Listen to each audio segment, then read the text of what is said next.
Chapter 21, Possibility. And you're sure that's where they are? Ted didn't like that tone of Mrs. Mitchell's question.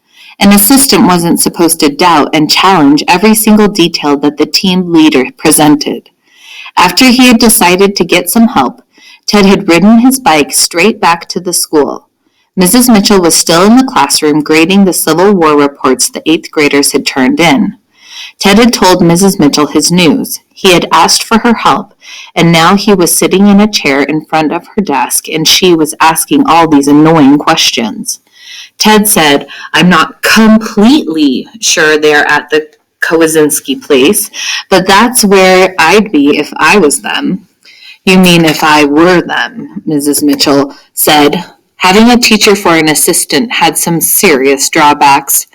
Grammar corrections was one of them. She had also given Ted a lot of bad news about all the problems April and her family might have with the law, and maybe with the child welfare people too. But Ted tried to keep focus on his mission. "I'm going to find out if they're there for sure tomorrow morning. But if they are there, then what do you think we can do?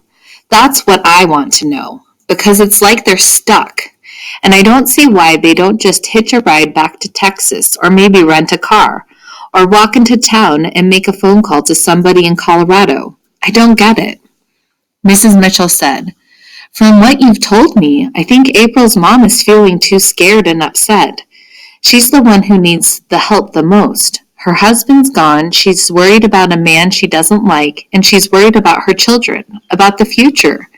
She's afraid to go back, and she's afraid to go forward. Poor thing." Ted said, "When she gave me $5 for groceries, April's mom said she had money at the ATM. Do you think that's true?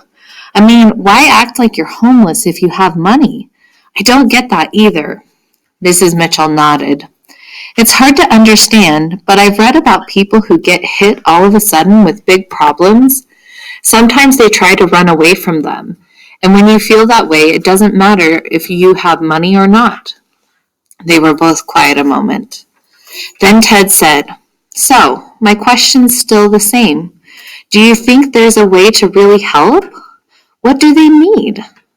Mrs. Mitchell paused. She said, "I think they need what everybody needs. A safe place to raise a family, a school, a place to worship, a place to work, a grocery store. It's not complicated, but it's not easy either. They just need a place to live, a home." Ted brightened. "You mean like right here in Plattsford?" Mrs. Mitchell shook her head. "No, I didn't mean that. Every place is different, but they're all pretty much the same too. No, they've got to move on and find their own home, and we ought to be able to help them with that, if they're where you think they are." Ted didn't want to let go of his idea. "But their home could be here, couldn't it? I mean, if they wanted?" "Well," Mrs. Mitchell said, "it's more complicated than that." Ted held on. "But you just said it's not complicated. You said it's not easy, but it's not complicated. Something like that. So that means it's not impossible, right? This could be where they live, right?" "Well, I guess so. I mean, it's not impossible," Mrs. Mitchell said.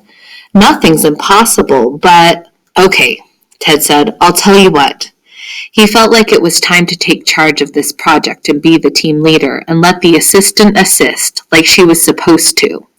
He stood up and said, "Tomorrow I'll find out if they're really there, where I think they are, and then we'll see what's possible, or what isn't. But I'm late for my chores, so I've got to go." He hurried to the door. "Thanks, Mrs. Mitchell. Great ideas. Really. See you tomorrow." He was gone, and Mrs. Mitchell didn't know whether to smile or frown. So she did both, first one, then the other. And then she went back to grading the last report on the Civil War. Ted didn't have a problem choosing whether to smile or frown. He liked his new idea.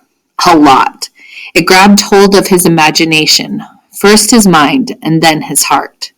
Even though he was going to get yelled at because he was late for chores, Ted smiled all the way home.